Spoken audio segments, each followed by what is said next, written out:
Друзья, привет! Вы на канале Картавый Трип, с вами Сергей и я в Бухаре. Сегодня проведу выпуск вместе с гидом по Бухаре, его зовут Зафар. Зафар нам расскажет все самое интересное про город, про его прошлое, его настоящее и его будущее.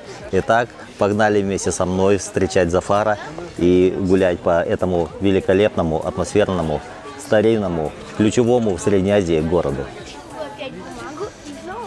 Привет. Здравствуйте. Привет. Ну что, пойдем? Ну, пойдем. Экскурсию Давайте, по Бухаре. друзья, мы встретились с Зафаром. Зафар, какой сегодня план действий?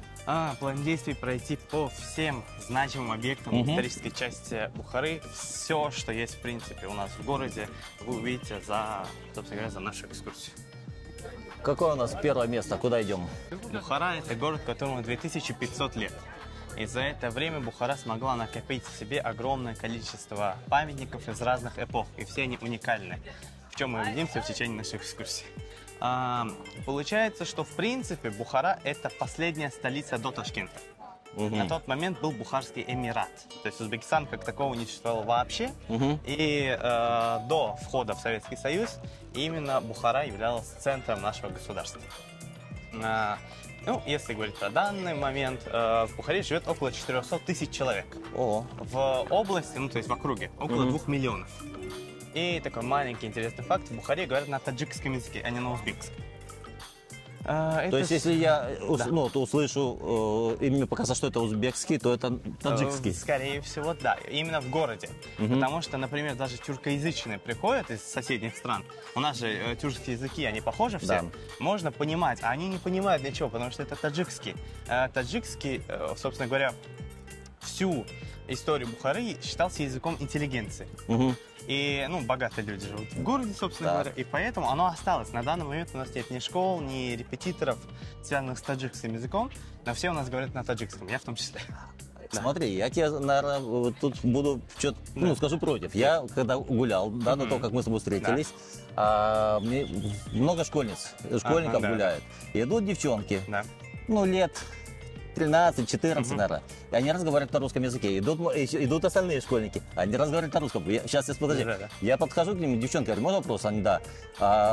Вы все на русском разговариваете? Да, мы там, типа, в Бухаре мы все на русском разговариваем. Говорит, но у нас, говорит, есть бухарский язык. Я говорю, это что за язык? А это, говорит, таджикский с какими-то особенностями. Да, так и есть. Но смотрите, русский язык, почему здесь школьник с русским языком? Потому что здесь школа на русском языке находится, поэтому, собственно говоря, с русским связано. А бухарский, таджикский, он действительно отличается, потому что я пытался поговорить с таджиками один раз. Я ничего не понял, они поняли все практически. Но у нас таджикский это вот прям очень сильно сломленный, переделанный, плюс еще и русский немного. То есть мы еще и комбинируем. Хорошо, а если вот здесь приедет человек, который разговаривает на узбекском языке, и его люди поймут, с ним будут на узбекском разговаривать? Да, с ним, если он не знает никакого другого языка, с ним будут говорить на узбекском. А так, все предпочитают говорить на таджикском. То есть, если я встречу любого бухарца, мы начнем говорить на таджикском. Как ты поймешь, что это бухарец? Я начну говорить на таджикском, если он не поймет меня, то значит это не бухарец. Окей, отлично. Потому что все, кто живут в деревнях, например, в отдаленных более часто, они говорят на чистом узбекском, они таджикского не знают. Это только здесь, в городе. Даже, я бы сказал, даже в исторической части города.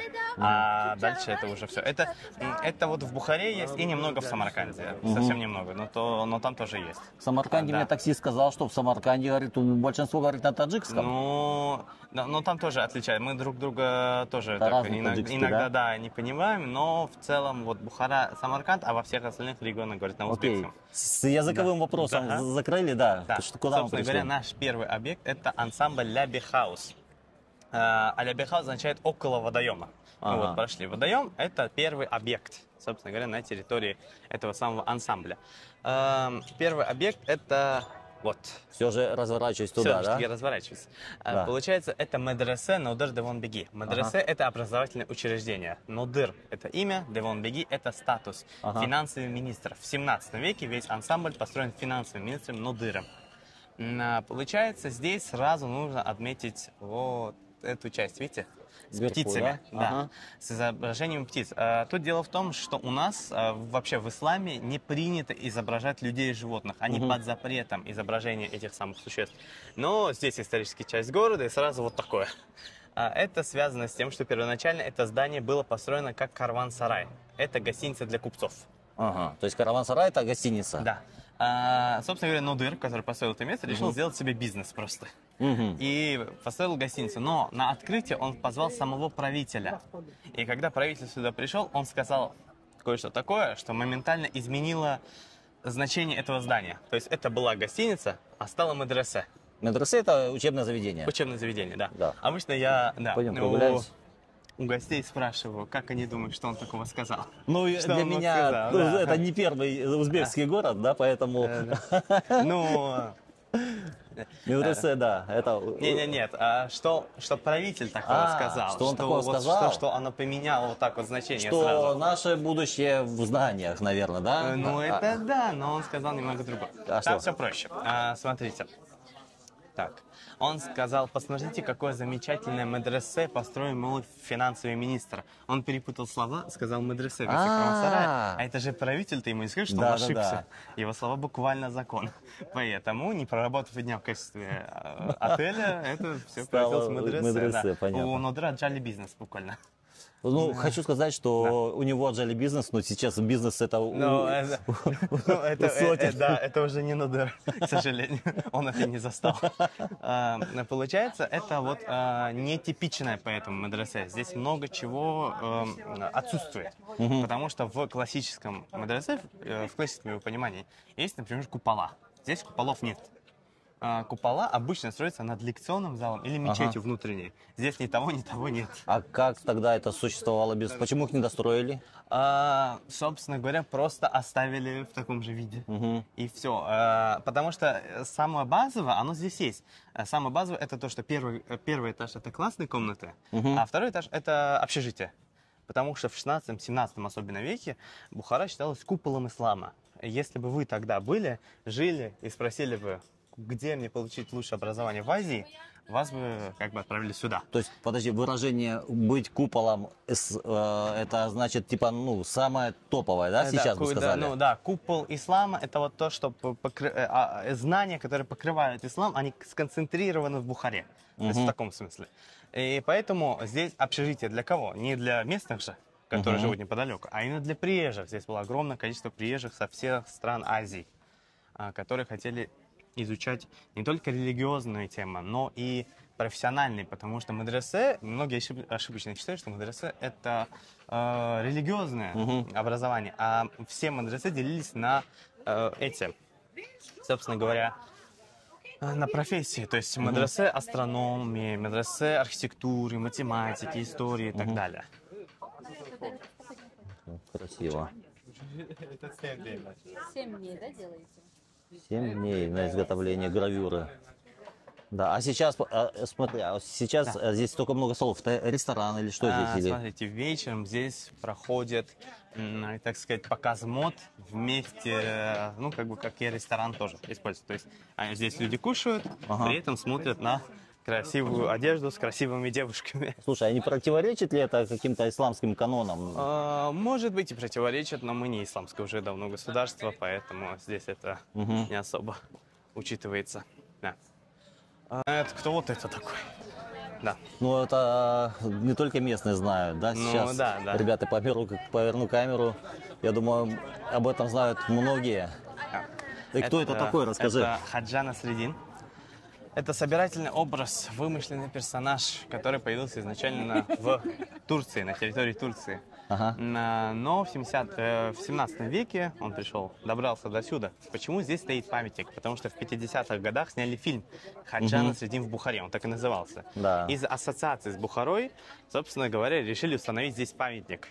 Первоначально его не очень хорошо приняли, потому что как бы исторический центр города какой-то Хаджа. Но впоследствии вы можете заметить, что он уже наполовину потерял свой изначальный окрас, потому что его касаются во всех местах, где можно и нельзя. На него даже иногда залезают. Что делать как бы не надо, конечно. Какие у него... Смотрите, вот это как у маленького Мука. Ты читал маленького Мука? Нет. Нет? Нет. Вот я в детстве читал книжку про маленького Мука, у него были такие же ботинки. Можно обратить внимание, что вот с этой стороны у него руки вот так сложены. Видите? М, Ну, некоторые- правая рука на да, сердце. Да, а вторая сложно вот так. Некоторые Да. ошибочно предполагают, что это окей. Вот да. два пальца, да, Да. вот это? У нас же есть другая версия. Есть другая версия, связанная уже конкретно с Бухарой. Считается, что одна из легенд связана здесь, с водоемом, который находится неподалеку. Дело в том, что когда Хаджан Насреддин проходил мимо, он увидел, как тонет очень богатый человек. И вокруг собрался народ, говорят ему: дай руку, а он богатый, он паникует, он ничего не может сделать, он тонет. И Хаджан Насреддин все это видит и подходит к народу и говорит: ребята, успокойтесь, я все сейчас сделаю. Типа- Да. Нет, он достает монету, вот так, показывает богатому человеку и говорит: эй, бай, ты монету уронил. Этот богатый человек, как увидел монету, сразу поплыл, забрал и ушел. Слушайте, Да. прям настоящая восточная история Да. такая. Вот он именно такой, он шутник-мудрец, что-то вот в таком духе. Да, сейчас я потру ему, я не знаю, что ему потерять. Ну, хвост надо. Ухо обычно Ухо, да? трут. Да, Ну. ухо обычно трут. Давай. На удачу. Собственно говоря, сам водоем Ля Бихаус. То есть около водоема именно название носит связь с этим самым водоемом. Получается, что таких водоемов в Бухаре было больше 120 по всему городу. Они были нужны для питья и для того, чтобы омываться перед молитвой, например. Отсюда могли брать воду для омовения. Вы можете разглядеть ступеньки по бокам. Да. Видите? Ступеньки, они идут до самого дна, на 6 метров вниз. То есть ты хочешь сказать, что здесь глубина 6 метров? Да. И чтобы вне зависимости от уровня воды можно было набирать воду и ее использовать. Почему ее пили, да? Если бы она была грязной, люди бы умирали, ее бы, наверное, не пили. Дело в том, что все водоемы были связаны между собой. И вода циркулировала, не стояла на одном месте, вода постоянно двигалась, ее можно было, в принципе, пить. То есть по Бухаре была система, водообмена, скажем Водообмена, так, да. Но в 1920 году происходит бомбардировка со стороны России. И именно бомбардируют Бухару, и вот эта вот система подземная, она ломается. То есть Из-за чего? это 20-й год, когда 1920, да. большевики, они Большевики. захватывали, Да. собственно, территории, которые назывались потом, типа, республиками Да. Это добровольно именно то. присоединившимися. Да, это то самое. Поэтому система, собственно, водоснабжения она была уничтожена, из-за чего вода начала загрязняться. И сейчас, на данный момент, из 120 водоемов только 4-5 наполнены водой по всей Бухаре. Все остальные либо закопаны, либо осушены. Это вот главное из сохранившихся. Удивительно. Я думал, какая-то, недавно сделанная Нет. такая. Это еще с 17 века. Интересно, 6 метров. А рыба водится здесь? А рыба... Вряд ли, он нет, замкнутый, да. Это замкнутый. Уже сейчас он наполняется искусственно. Раньше здесь протекала река. А какая река была? Заравшан. Как она переводится, Заравшан? Заравшан золотоносная. Ух ты. Собственно говоря, у нас есть регион, в Узбекистане регион Заравшан, где добывается золото. До сих пор добывается? Да. Узбекистан в топ-10 в мире по добыче золота. Да. Ну, прям откровение. Вообще, знаешь, это, наверное, заложено было, когда развалился Советский Союз, да, люди стали жить бедно, и, считалось, что Узбекистан это некая там, дыра дырой, и, да, когда мигранты поехали в Россию в основном зарабатывать, и казалось, что, это такое место.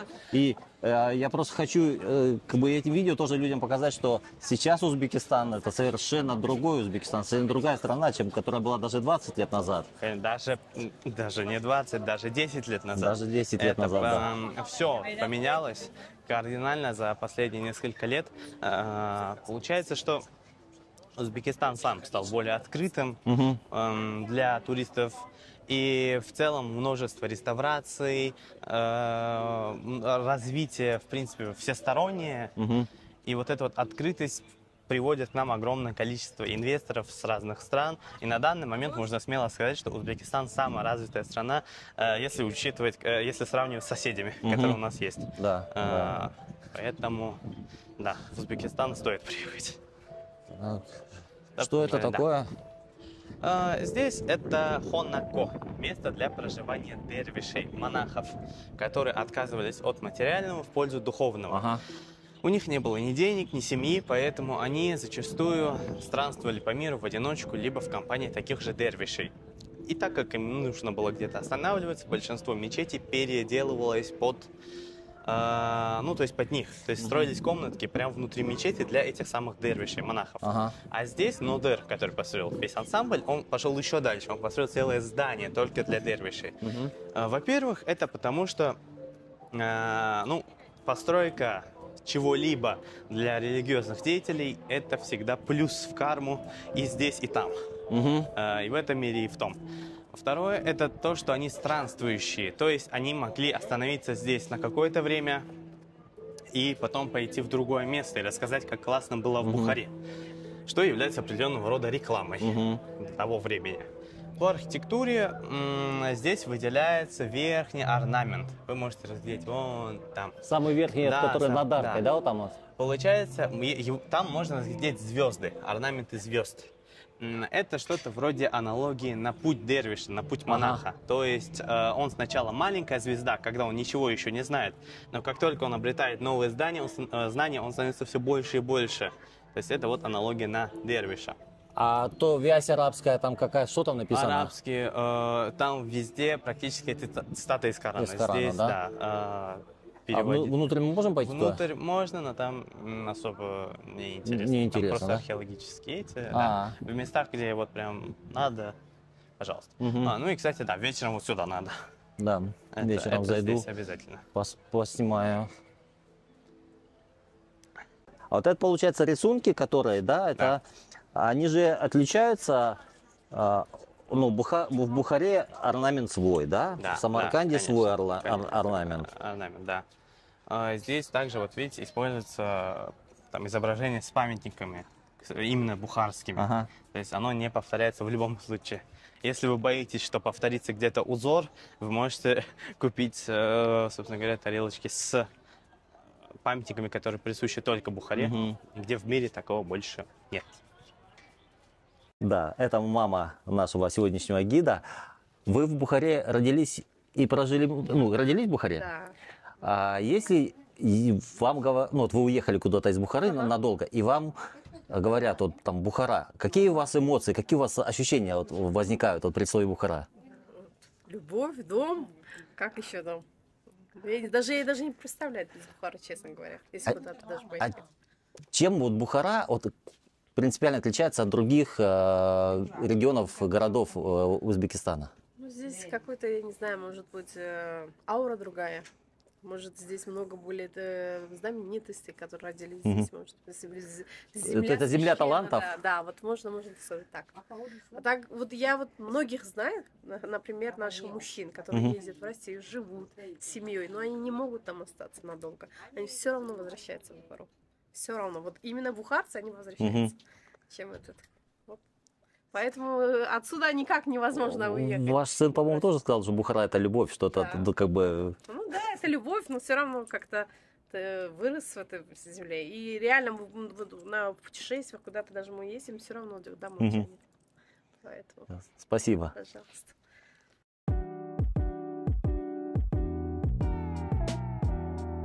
Так, наш следующий объект, вот он, прямо напротив нас. Это торговый купол. Торговый купол Токи-Сарафон. Токи-Сарафон переводится как купол обмена валюты. Таких торговых куполов, в принципе, у нас было 5. Осталось только 3, это самые маленькие из них. Они все построены были в 16 веке. Купол обмена валют, значит, здесь обменивали валюту. Но сидели здесь евреи и индусы. В принципе, Бухара неожиданно очень популярна евреями. Кто бы сюда ни пришел, все спрашивают про евреев. Да, бухарские евреи здесь были, и они даже, собственно говоря, по большей части работали здесь, потому что здесь же недалеко находится еврейский квартал. Допустим, там синагога, в которой вы уже были, да. Почему здесь работали евреи? Шутят, что они, собственно говоря, любят деньги, поэтому они здесь и обменивали. А так это связано с тем, что по исламским законам нельзя делать деньги на деньгах, то есть нельзя брать проценты. Чтобы обойти это правило, взяли евреев, сказали: ребята, занимайтесь своим делом. Мы поставили их сюда. То есть это вот просто обход правил и То есть мусульманских. именно, да. евреи были в найме, получается, по найму По они сути, работали. да, они здесь работали. По архитектуре, смотрите, купол смотрит ровно на 4 стороны. Это своего рода ловушка, потому что, когда вы хотите пройти с одной стороны на другую, вы всегда вынуждены проходить через купол, а в куполе обычно были товары. И каждый раз вы видите какой-то товар, прошли один раз, второй раз, третий раз, и он вас как цепляет. сейчас. Да, он вас по итогу цепляет. По поводу самой купольной архитектуры, дело в том, что купол очень часто используется в исламской архитектуре только в основном из-за акустики. Например, в мечетях. То есть имам читает на большое количество людей. Нужно донести, собственно говоря, свою речь. Ну, микрофонов тогда не было, поэтому использовали купола. Здесь, помимо того, чтобы торговцев было лучше слышно, это еще и своего рода охлаждение. Потому что купол, во-первых, вбирает больше воздуха, в отличие от плоской крыши. Во-вторых, это вот наверху, можете сейчас, наверху есть окошки. Да. Вот там окошки. Горячий воздух, он легче холодного. Горячий воздух выходит через эти окошки, а здесь остается более прохладный. Поэтому, особенно в самих магазинах, очень-очень прохладно, даже в самые такие жаркие То есть дни. вот эти магазины, они и с тех пор, да, были? Да. Ну, то есть по размеру уж точно. У нас вообще в каждом куполе было 2 обязательных места, помимо магазинов и, ну, там, и прочего. Первое – это мечеть. Вот раньше здесь была мечеть, то есть это бывшая мечеть. А второе, собственно говоря, вот вам достается. Как вы думаете, что обязательно должно быть в каждом куполе, помимо мечети и лавочек? Ну, а раз что-то связано с водой. Да. Ну, какой-то кран с водой Нет, для умывания. это место. Вот прям место, в котором вы, скорее всего, были и не раз, вы его знаете. Ну, баня, что ли, какая-то? Вот это баня. Потому что путники после долгой дороги сюда приходили, и им нужно было где-то отдыхать. И, собственно говоря, в принципе, у нас были бани популярны как место отдыха, место такого социального скопления. В Бухаре было 20 бань, 18 мужских и 2 женские. Да. Дискриминация. Что есть? Точнее, что было, но сейчас уже не так. Собственно говоря, наш следующий объект – это мечеть Магоки Атори, мечеть 12 века. Магоки – это означает углубление, Атори – это специи. В древности вокруг этой мечети был базар специй, поэтому так закрепилось. Вы можете заметить, что он находится достаточно глубоко относительно того, где мы были. Да. Дело в том, что она находится на уровне своего века. То есть в 12 веке земля была вот такого уровня. Каждые 100 лет земля поднимается, поэтому мы находимся как бы уже повыше. Это прекрасный экземпляр экспериментов исламской архитектуры, потому что здесь огромное количество деталей, которые обычно у нас не используются. Самый яркий пример – это вот эти вот колонны. Видите, каменные колонны. Они у нас в классическом виде, они деревянные. То есть каменных колонн у нас нигде нет. И в целом здесь очень много всего перемешано. Это в целом можно считать, что такая начальная стадия, начальная фаза самого ислама. Поэтому здесь позволили себе большое количество экспериментов. Дальше же уже у нас сооружения идут в более традиционном стиле. То есть вот это все осталось с тех времен или это восстановленное все же? Это по большей части с тех времен. То есть это 12 век. Самое главное, вам нужно понять одно. Реставрируется обычно по большей части именно краска. То есть краска, ну тут краска даже сохранилась с того периода. Потому что краска самая такая вот уязвимая часть, а целиком кирпичные сооружения, они обычно не так требовательны к реставрации. Ну, потому что если их намеренно не разрушали, то они остаются в таком хорошем состоянии. Да. Но стоит отметить, что 12 века только входная часть, вот это вот то, что мы сейчас видим, а внутренняя часть это уже 16 век, потому что в свое время здесь был уже знакомый нам Чингисхан. Мечеть находится на том же месте, где раньше находился зороастрийский храм. Зороастризм – это одна из древнейших религий, она появилась 4000 лет назад. Там много всякого такого, что переняли уже последующие религии, там бог добра, бог зла, загробная жизнь, ну, как по классике уже. И это была самая популярная религия на нашей территории до прихода ислама. То есть до 8 века Зороастрийская. зороастризм, да, именно зороастризм здесь был. А самый популярный человек, связанный с зороастризмом, это Фредди Меркьюри. Да, он зороастриец был, и он даже похоронен по принципу зороастризма, ну, говорится так. Есть одна из версий. По зороастрийским канонам хоронят, кладут на высокую башню или холм, там его, собственно говоря, съедают птицы, тело. Кости собираются в сосуд и помещаются под землю. Из-за того, что, в принципе, на похоронах Фредди Меркьюри было такое маленькое количество людей, мы точно не знаем. Но есть утверждение, что он сам был глубоко верующим зороастрийцем, поэтому по зороастрийским канонам и захоронен. Сейчас, да. подожди. Друзья, в этом месте должен сказать, что вот эта информация достойна того, чтобы вы поставили лайки этому видео, подписались на канал, если вы до сих пор не подписаны, потому что, блин, ну про Фредди Меркьюри, слушай, у меня аж мурашки пошли, я вам честно скажу, это такая информация, когда Фредди Меркьюри, ну как бы по этому ритуалу похоронили, ну ставьте лайки, не мне. Да. Собственно говоря, продолжая тему зороастрийцев, когда в 8 веке здесь пришел ислам, естественно, зороастрийцам стало очень тесно. И они отсюда эмигрировали массово. Эмигрировали они в Индию, по большей части. Поэтому они до сих пор существуют только в Индии и немного в Иране. Маленькие количества. Это связано и с тем, что зороастрийцам нельзя стать, им нужно родиться. То есть даже если вы очень сильно захотите, и даже если вы очень сильно полюбите религию зороастризма, вас не примут как своего. У вас должна быть кровь зороастрийцев. Да. Вам не грозит стать зороастрийцами, ребят. Это точно. Если захотите. Хотя, может, у вас индусы. Да не, вряд ли. Даже если вы подумаете, что когда закончится жизнь, что у вас там птицы склевали. К сожалению. Или к счастью. Ну, я Или не к знаю, счастью, да. Ну, и, собственно, когда арабы сюда пришли, естественно, никто не кричал «Ура, ислам!». Нужно было всех принуждать. И помимо жестоких методов, как и в любой религии, здесь были и хитрые методы. Например, собственно говоря, каждый немусульманин должен был платить двойной налог на все. Если вы ходите молиться, вы получаете какие-то дивиденды с этого. И таким образом, вот ранние годы ислама, они должны были как-то привязать людей к новой религии. И в таких случаях что делают богатые люди? Они просто уезжают. А бедные, которые не могут этого позволить, естественно, под этим финансовым гнетом они были вынуждены принять ислам. И как мы видим на данный момент, собственно говоря, схема рабочая, большая часть Средней Азии находится именно под влиянием ислама. Да.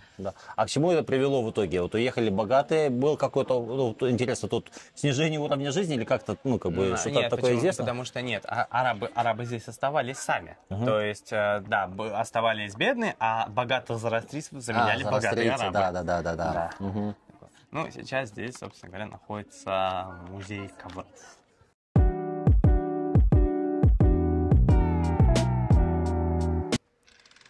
Так, что-то за раскопки. Раскопки 2012 года. Получается, здесь нашли остатки караван-сарая 16 века. Как вы можете видеть, это вот комнатки. То есть это фундаментальная часть. Здесь жили, собственно говоря, торговцы. А во второй части там находится баня 15 века. Точнее, я вижу ее остатки. Кстати, вы пришли именно в то время, когда впервые за 13 лет это место решили побеспокоить. Почему? Ну, в смысле побеспокоить? Его открыли? Видите, для археологов? раньше там была стена еще на полметра. Это все сейчас убирают, скорее всего, как я предполагаю. Но пока официальной информации не было, сюда откроют доступ. То есть, чтобы вы могли просто походить там по этим древним местам. Дотронуться до этих многовековых стен. Потому что, ну, что они тут стоят? Просто так. Ну и вот такая маленькая информация. Видите, прямо напротив нас здания подряд идут. Ну вот с куполами? Не, вот это вот. Ага. Подряд здания, это все караван-сарай. Это уже 16 века, то есть гостиницы. И тут такая тема. В Самарканде и в Ташкенте вместе взятых гостиниц ровно 0 осталось. У нас в Бухаре их 15. Подожди. 15 караван-сараев. Именно караван-сараев Караван-сараев, да. в изначальном виде, да? Да. У нас их 15 по всей Бухаре. Это показывает, насколько Бухара была торговым городом, насколько в целом к торговцам относились хорошо, потому что хочешь купол, вот тебе купол. Вот тебе баня, мечеть, магазин. То есть, отель. словно купол, вот как сейчас, торговая точка нужна. А раньше это как торговый центр. Да. Да, это как торговый центр. Скопление людей происходило именно в куполе. А те, кто не мог себе позволить, например, магазин в куполе арендовать, Ага. они открывали лавочки неподалеку от купола, как, собственно говоря, сейчас тоже. Если мы будем проходить по этим местам, там тоже дальше лавочки. Это связано, собственно говоря, с и теми временами тоже. Так, ну и это у нас второй торговый купол. Токитет Пак Фрешон, то есть купол продавцов шапок или же купол продавцов головных уборов. Здесь в основном продавали именно шапки, но это не значит, что все продавали одно и то же. То есть был главный атрибут, а все остальные продавали как бы что хотели, что могли. Но важное примечание, до этого этот купол назывался куполом продавцов книг или куполом продавцов металлических изделий. То есть оно могло меняться со временем. И вот последнее название, которое сохранилось до наших дней, это именно шапки. Здесь у нас... А какого это века получается? Они все 16-го. Тут я вам покажу. Шапки и сейчас на входе. Да, по большей части шапки все еще здесь. Здесь сразу выделяется, это захоронение. Захоронение, если нашим языком говорить, менеджера по куполам. Человек, который распределял места, брал аренду и так далее. Управляющий. Управляющий. Он считался настолько справедливым и честным, что его решили захоронить прямо в куполе, в главном, самом большом из них. И раньше считалось, что если вы хотите провести хороший торговый день, вы должны прийти сюда, помолиться здесь, чтобы он вас благословил на хорошую торговлю. Хужа Ахмати Парон, да? А когда его захоронили, получается, тоже в 16-м каком-то? Ну, вот чуть позже 16 века. То есть это тоже достаточно древнее захоронение. Обязательное место, которое нужно посетить. Думаю, вам и вашим зрителям тоже будет интересно. Главное, чтобы он был свободен. Сейчас. Гравировщик? Чеканчик. Чеканчик, точно. Он... Салам алейкум.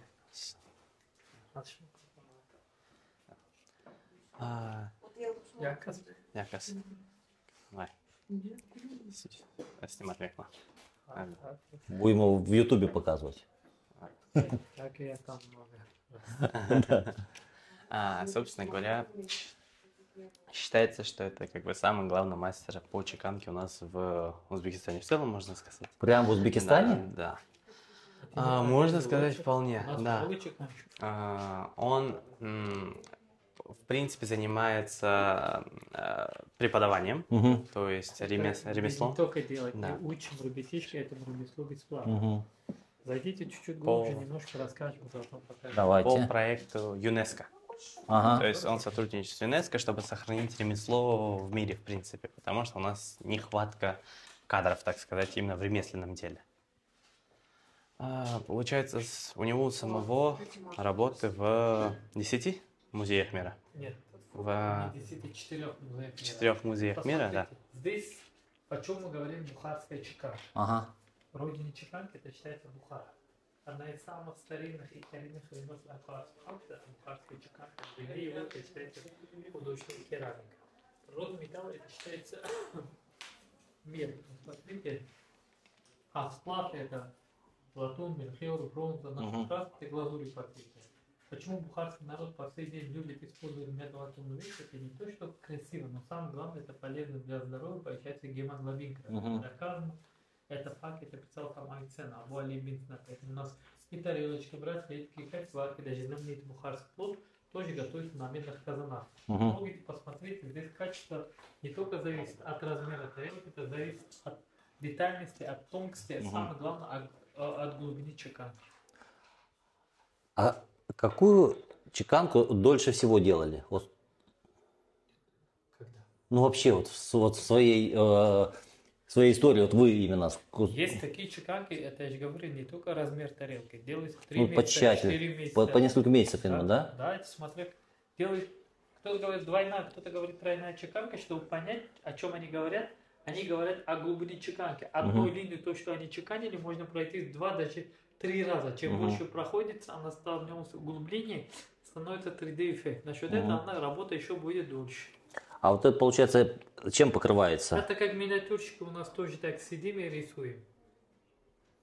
Видели, как миниатюрщики Да, да, да. художники рисуют? Да, Точно такая так же. тоненькая Да, кисточка с такими такая. же кисточками сидят мастерицы или мастера сидят, рисуют все вручную.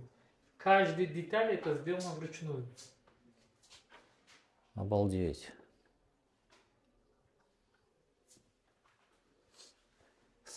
Ради интереса я покупать не буду. Ну, вот, к примеру, сколько будет стоить, ну хотя бы вот такая, вот, не знаю, вот такая вот. Это стоит долларов 110 долларов. $200, да? Нет, 110. Это А, 1 400 110. тысяч. Ага. $110. А побольше, вот которые вот здесь, вот такие вот. Они 2 миллиона 400, 2 миллиона 500. Это сколько будет в долларах? Это 180-200 180-200 есть долларов. такой за 100 долларов, есть такой за 300 долларов, есть такой за 400 долларов. Это опять-таки здесь смотря какой. А какая самая дорогая чеканка вот здесь? Цены дорогие. Ну, вот именно по цене, вот какая самая дорогая? Ну, не знаю, вот тот большой может быть. Это по центру, да, который стоит? Да. И сколько оно будет стоить? 60 миллионов. Это эквивалент 4 или 4,5 тысяч долларов. Друзья, прикиньте, $4500. Офигеть. Ну, а кто покупает вот за $4500? Это коллекционеры или... Желающих, кому нравится. Не обязательно коллекционер. Просто для личного использования. Вот. И не думайте, что Узбекистан страна небогатых людей. $4500 чеканка. Хотя бы сказали, сколько дней работать.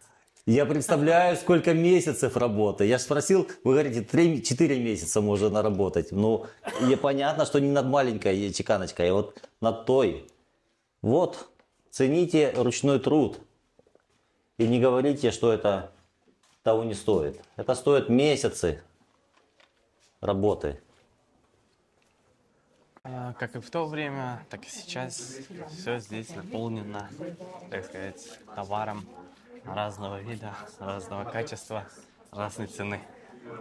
Да. И не только этим, но еще наполнено, кто сколько вкладывает сил, сердца, любви в то, что он либо производит, либо продает.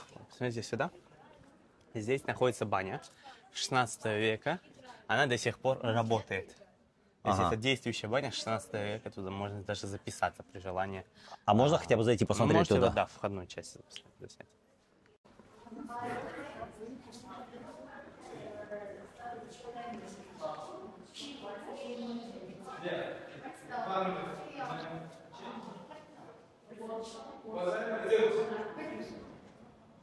Вот так, друзья, баня, хамам, бухарский хамам. Прикольно.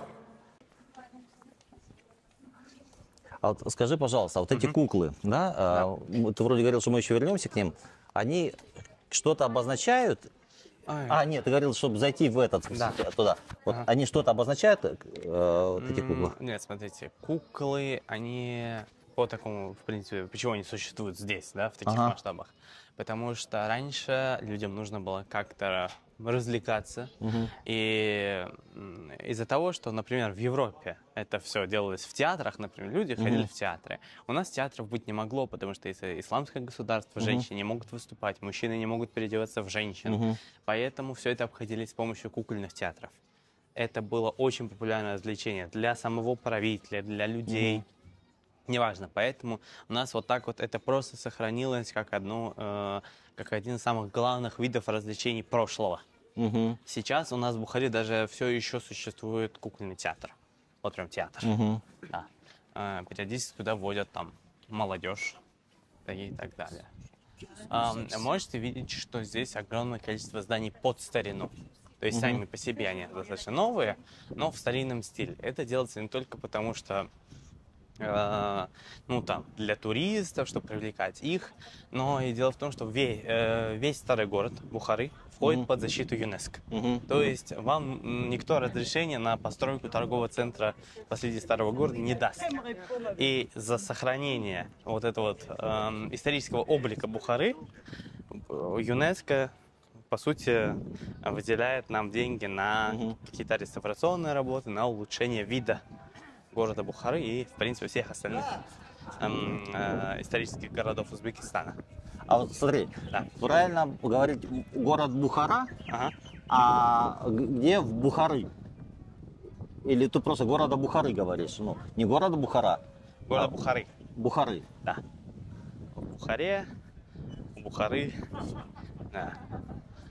Собственно говоря, вот это вот отели. У меня был недавно турист, который перепутал отель с древним объектом и пытался туда зайти, посмотреть. Я тебе скажу так. Я был в Самарканде, друзья, в предыдущем выпуске, посмотрите, я был в Самарканде, и я хотел поехать в президентский дворец, а меня таксист привез, ну что-то начал говорить мне, я не понял. Нет, не в Самарканде, это было в Абу-Даби. И он типа, сюда палац, я говорю, палац. И он меня привозит в палац, и такое здание старое. Я думаю, фига, блин, президентский дворец. Захожу, а то гостиница. Вот поэтому тот турист, он не одинок. Так, собственно говоря, вот это еще одно такое древнее здание. Это Тим Абдуллахан, крытый рынок 16 века. В отличие от куполов, здесь только один вход. Поэтому здесь продавали более дорогие товары, например, как ковер, шелк или экзотические материалы, товары, которые приходили сюда. Сейчас, зрители этого не ощутят, но вы ощутите, если вы зайдете туда, там очень прохладно. Давай Вот зайдем прям, да. обязательно. Прохлада – это самое ценное вместе с водой в Бухаре. Это точно. Это все без кондиционера. Это из-за купольной системы. То, что мы с вами обсуждали. Да. Стены плюс купол – это прохлада. Поэтому некоторые жалуются на однообразность сооружений, но, извините, это как бы не про красоту, а про это прагматизм. прагматизм. Люди не очень хотели умирать в жару. Да. Поэтому все в таком стиле. Здесь, собственно говоря, до сих пор продаются, делаются ковры разного типа.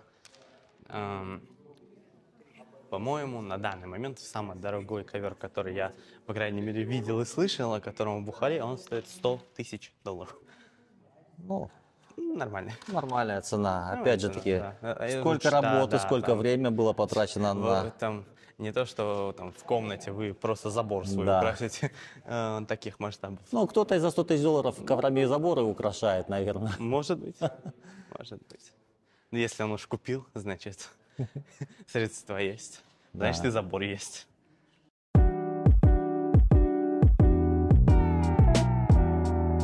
А перед нами еще одна торговая какая-то, да? Купол торговый. Это, собственно говоря, третий и последний торговый купол. Это Токи Заргарон, то есть купол ювелиров. Здесь раньше находилось около 25 магазинов с ювелирными изделиями. Но на самом деле больше внимания привлекает то, что находится на куполе. Смотрите. Аисты. Да, макеты аистов. Собственно говоря, это из-за того, что раньше аисты здесь жили, в Бухаре, прямо в городе, и вели гнезда на высоких зданиях. Это, собственно говоря, памятники, по большей части. Сейчас, извини, перебью. А ПТР раньше жили в Бухаре, а сейчас?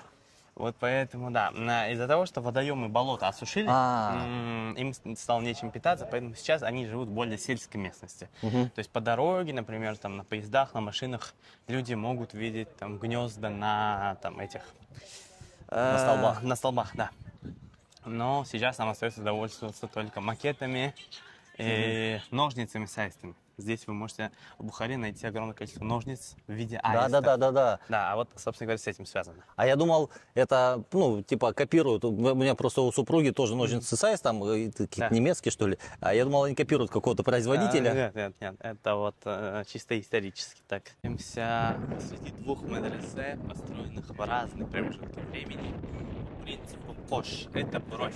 Это когда два здания смотрят друг на друга. Это делается для красоты и для того, чтобы здесь был ветер, потому что большое открытое пространство. Все-таки наша первая, мы начинаем более древней медресе, поэтому да. Туда вот поворачиваюсь правее, да. Это медресе Улугбека. Медресе Улугбека, про которого вы могли слышать в Самарканде. У него там обсерватория, он там Да. Получается, что несмотря на то, что он напрямую связан с Самаркандом, он самаркандский правитель, вся его жизнь связана с Самаркандом, он свой первый медресе строит в Бухаре. Во-первых, из-за того, что я вам уже говорил, Бухара купол ислама, здесь было престижно учиться, и здесь было престижно строить мадресе. Здесь можно заметить, что все мадресе носят имена своих строителей. Первый был мадресе Нудыра, здесь мадресе Улугбека, поэтому это статусно. Во-вторых, когда Амир Тимур умирает, его сын отказывается от престола. И начинается борьба между внуками, в том числе, как там был и Улугбек. Один из первых, кто поддержал Улугбека в этой борьбе, стал главный имам Бухары. Он вышел в народ и прочитал молитву, которая читается только в случае, когда правитель возносится на трон. А тогда еще ничего не было ясно. То есть он порисковал своей жизнью. То есть если бы выиграл другой правитель по итогу, то его бы, скорее всего, убили, потому что он так вот нагло решил поддержать Улугбека. Но в конце концов, именно Улугбек стал правителем государства, и, возможно, в благодарность впоследствии он свой первый мадресе строит именно здесь. По самой архитектуре, это, собственно говоря, тимуридский стиль, вот там прям отчетливо видно, что в синий и все его оттенки, как, собственно говоря, в Самарканде. Единственное, что для нашего региона выделяется, вот эта вот спиральная конструкция. Она называется мор-печь. Вот есть, это типа как бы столб, но не столб. Да. То есть спиральная конструкция называется мор-печь. Это змеиный хват. Змея как символ мудрости. Символ мудрости, образовательное учреждение. Как бы понятно, к чему он клонил. Да, какие аналогии он здесь строил. И здесь же нужно отметить, что он на дверях своего мадресе он пишет цитату из Корана. Цитату из Корана о том, что стремление к знаниям – обязанность каждого мусульманина и мусульманки. Он это пишет неспроста. Он все-таки был ученым, астрономом, и у него были какие-никакие проблемы с духовенством, как у любого ученого в то время. И таким образом он этой цитатой хотел им сказать, что у них так-то одна работа – читать Коран. И давайте, пожалуйста, прочитайте Коран поподробнее, поглубже, изучите его и увидите, что здесь есть вот такая вот цитата, собственно говоря, да, на арабском языке о том, что стремление к знанию – это обязанность каждого мусульманина и мусульманки, а что его деятельность не противоречит законам самого ислама. То есть этой цитатой он намекал на то, что духовенство не объективно в его сторону. Да.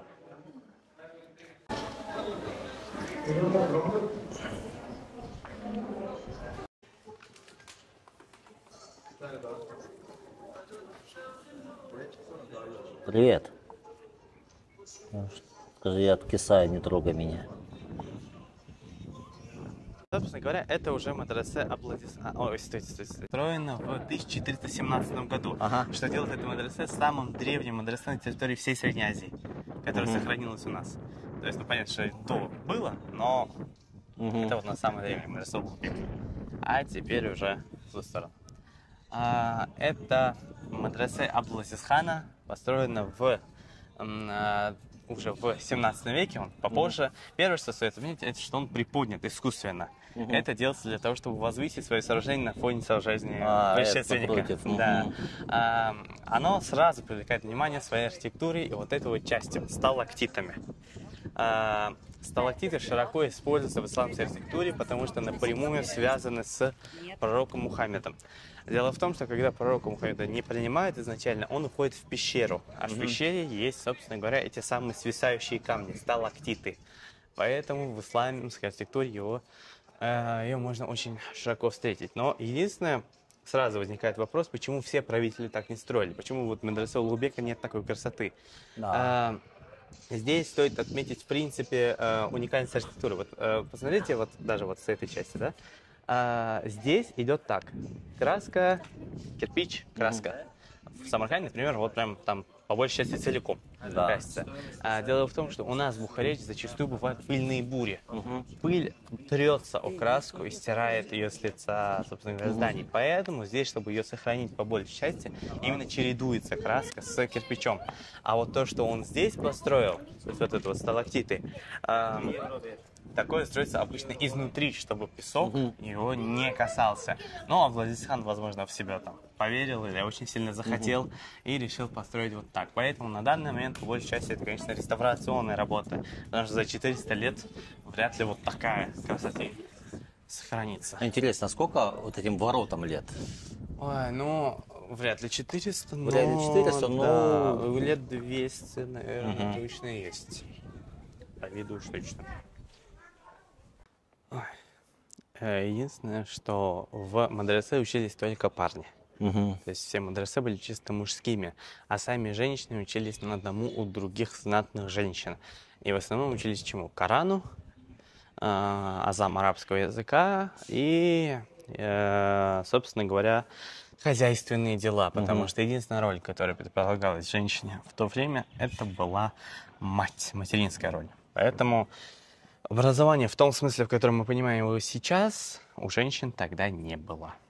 Собственно говоря, вот, на башне находится гнездо. О, Гнездо точно, гнездо. аиста. Мгм. Единственное гнездо аиста, когда сохранилось с периода, когда они здесь жили, то есть ему лет 70. Сюда, естественно, больше никто не прилетает, но оно вот стоит до сих пор. Здесь же я хочу обратить ваше внимание на две детали. Вот, смотрите, вот левую часть не видите, да? Вот левая часть и потом правая часть. В той части. А что именно снимать? Я Так, осторожнее там. Вот именно вот само здание, Ага. и потом в той части. Как бы, так сказать, найдите Различия? 10 отличий, да. Ну, сейчас. Вот в этой части, вот это. Собственно говоря, вот в этой части есть краска, а в той части ее нету. А как нет там? Она же цветная. Вот, в той части, той. Да, А, я про это. а я снимаю вот Да-да. эти вот Да, арку, да. арку, да. Ну вот, собственно говоря, Точно. это связано с традицией нашего региона. Дело в том, что сам Абдул-Азиз-хан, который построил это место, у него были проблемы с духовенством. Ой, точнее, не с духовенством, а с влиятельными людьми. И они его хотели постоянно, собственно говоря, прогнать. И в конечном итоге его отправили в Мекку, то есть на хадж. И как только он покинул границы своего государства, за ним прибежал гонец с письмом в руках. На письме написано: «Абдул-Азиз-хан, не возвращайся, мы тебя убьем». Мгм. То есть его выгнали из собственного государства. Он уже боялся сюда возвращаться, поэтому он ушел в сторону Мекки, там и умер. А здесь к чему это? К тому, что у нас в регионе существовало такое правило: правитель не может достраивать здание другого правителя. Реставрировать, ремонтировать можно, но из-за того, что он не успел доделать эту часть, не успел доделать вот эту часть, видите, здесь балки торчат. Это для спирали такой же, как напротив у нас находится. Понятно. Из-за этого, собственно говоря, никто его не достраивал на протяжении следующих веков. Ни у кого не было права, потому что считалось, что если вы его достроите, то это неполноценное здание самого правителя, который начал строительство. Поэтому вот такая вот деталь. То есть справа оно покрашено, то есть оно было уже во времена самого Абдул-Азиз-хана, а там он уже не успел доделать. Как бы его, Восток. Да. Восток. Это арк, да? Нет, это не арк. Арк дальше. Арк вас впечатлит намного больше. Уж поверьте. Так, мы сейчас просто постепенно подходим к, наверное, главной вообще, ну, к лицевой части города Бухары. То, что будет видно вам в любой момент, когда вы загуглите слово Бухара. То есть мы начали с задворков. Не, мы начали с более отдаленной части. Мы идем, я бы сказал так, мы идем к месту постепенно, откуда сформировалась сама Бухара. Ага. Да, то есть мы начали с границ исторической части города, идем вглубь, в центр. И, собственно, уже в этой части начинается сама вот уже прям самая настоящая красота. То есть там тоже красиво, но вот это обычно прям... Это то, что на открытках, да? Да. Во какая башня, нифига себе. Вот об этом и речь. Если вы загуглите Бухару, первое, что увидите, это минарет. Ага. Да. Получается, это у нас ансамбль по и колонн, что переводится как у подножья минарета. У подножья великого минарета. Здесь помимо минарета в ансамбль входит мечеть с этой части и медресе в той части. То есть оно сейчас реставрируется, как вы видите. Так, очень усиленно. Ну, начнем мы с самого минарета. Получается, ну, вы как бы, наверное, уже знаете, для чего нужен минарет. для созыва на молитву. Да. То есть оттуда созывали на молитву. Здесь же я вам предлагаю, так сказать, сыграть в мини-игру и угадать возраст этого сооружения. Ну, в веках. Ну, думаю, тоже 14 где-то век, наверное, да? 14. Да? Нет, ну вы его так, чуть, я бы сказал, омолодили. Омолодил? Может быть, да, приятно было бы. 3 века? Ну, не настолько. Нет, это постройка 1127 года. То есть в 27 году ему будет 900 лет. 12 век, да, получается? 12 век, да. Собственно говоря, классический минарет, он по размеру, ну, там, метров 8-10, ну, так, стабильно. А этот минарет на 46,5 метров в высоту. И вообще главная причина, почему он такой большой, это правитель Арслан-хан, который в тот момент правил. Он пережил тяжелую болезнь и понял, так сказать, скоротечность жизни и решил совместить богоугодное вместе с величием своим. И решил построить минарет и мечеть, потому что любой минарет находится рядом с мечетью. И вот, собственно говоря, появился вот этот вот красавец. И главная причина, почему он все еще стоит за 900 лет, это архитектурное решение. Действительно, что он еще стоит? Архитектурное решение сделать его в форме конуса, а не в форме цилиндра, как большинство минаретов делается. То есть у него внизу диаметр 9 метров, а наверху 6. То есть масса распределяется, а сам фундамент уходит на 10 метров вглубь. То есть ему не страшны никакие землетрясения. За 900 лет он немало их пережил, в принципе. Вообще, это сейсмоопасная, да, как бы Нет, часть? не такая, как остальные регионы Узбекистана. Сюда все-таки доходит меньшая часть от как бы ключевых точек. На сам минарет можно было взобраться только по одному пути. Это вот этот вот мостик между мечетью, крышей мечети и минаретом. То есть туда забиралось сразу 4 муаззина, то есть созывателя на молитву. Это делалось потому, что само здание достаточно высокое, и чтобы использовать это, читали молитву, то есть созывали на молитву с 4 сторон сразу.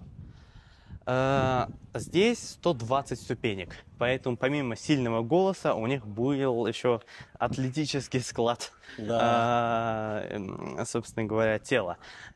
Они должны были подниматься 5 раз на дню сюда. Ого. То есть каждый раз созывать на молитву по 240 ступенек каждый подход. Да. А это получается? А это его, ну, иногда вносят, иногда не вносят, но это более свежее сооружение. Получается, оно появилось только в начале 20 века в качестве мадресе, но изначально это была баня. Из-за того, что баня могла навредить водой фундаменту минарета, ее решили прикрыть. Это сделал только уже последний эмир Бухары Алим-хан. Это, вот, собственно, начало 20 века. Ну и получается, у минарета вообще, как и у любого великого сооружения, есть свои легенды. Да? Самая главная легенда, самая популярная легенда связана с Чингисханом. Дело в том, что когда он сюда прибыл, он решил посмотреть на верхушку минарета. И пока он поднимал свою голову, у него упала шапка. Ну да, И он надо закинуть голову так. И он наклонился, чтобы ее поднять. А он никогда никому не кланялся, а минарету поклонился. Поэтому решил его, так сказать, сохранить. Ну это вот, да, версия по легенде. Есть более абсурдные легенды. Например, что отсюда сбрасывали людей. Но это бредовая легенда, потому что здесь рядом находится мечеть. У нас были как бы наказания, казни, но это в другом месте, не здесь. Да. Так, следующий объект это у нас, собственно говоря, медресе. Медресе Мири Араб. Мир это принц, араб, собственно говоря, этническая составляющая. Человек из Йемена в 16 веке приехал сюда, чтобы изучать суфизм, направление ислама. И настолько преуспел, что стал духовным наставником самого правителя. И получил разрешение на постройку своего собственного медресе. И раскошелился на вот это здание. Это очень хороший пример постройки медресе. Оно большое, красочное, с 2 большими голубыми куполами. Но уникальность этого сооружения не в архитектуре, а в исторической части. Не секрет, что в советское время очень сильно притесняли все религии, И только в 1944 году, во время Второй мировой войны, открывается единственное место во всем Советском Союзе, где можно было получить религиозное образование. Ну, именно Это- исламское религиозное. Да, собственно говоря, здесь и было это то самое место, поэтому все важные ныне живущие религиозные деятели, они все обучались здесь. Самое громкое имя, которое звучит, это Ахмад Кадыров, отец Рамзана Кадырова. Он учился здесь. А так, ну, из-за реставрации мы не можем это увидеть, но там есть стенды с лучшими выпускниками этого университета, и там отмечены такие люди, как главный имам Москвы, главный имам Казани, главный имам Узбекистана, Бухары, Ташкента и всего Советского Союза, потому что это было единственное место, где можно было получить религиозное образование. А вторая деталь – это то, что это единственное в Бухаре действующее мадресе. То есть здесь до сих пор учатся около 100 человек и получают именно религиозное образование. Я вам говорил, что мадресе сами по себе были технического образования, то есть профессионального, а здесь именно религиозное направление. И, собственно говоря, это сейчас как колледж. То есть после 9 класса сюда приходят парни и обучаются там арабскому языку, религии и так далее. Потом после этого они уезжают в Ташкент, там уже есть университет, связанный именно с религиозными делами. Тут же я вас тоже хочу, так сказать, помучить Давай, вопросами. давай. Получается, В смотрите, тень зайдем, да. а тут прям... Когда к архитектору приходил заказчик, Мгм. он заказывал, собственно говоря, мадресе. Он не говорил, какого типа он хочет мадресе, среднего образования или высшего, то есть он хочет колледж или университет. Но архитектор сам уже понимал, хотя не было ни чертежа, ни кирпичей, вообще ничего не ясно было. Откуда он это По мог уровню знать? благосостояния заказчика, наверное. Близко, но не точно. Или позанимает мои должности, наверное, как-то так. Очень, вот прям, да, но вам конкретно не хватает здесь. Ну, я не знаю, как это, какие там должности тогда были. Все очень просто там. Только правитель мог строить высшее заведение. А, Поэтому вот мы сейчас были там, где два друг напротив друга находятся, это высшие заведения. Мгм. А это, несмотря на свой размах, это среднее образование. То есть в то время тоже это было среднего уровня мадресе, потому что построил не правитель. Все. понятно. Только правители так, могли друзья. себе позволить. Придете заказывать мадресе, высшего уровня вам никто не построит. Получается так. Ну и смотрите, часть это уже мечеть. Да.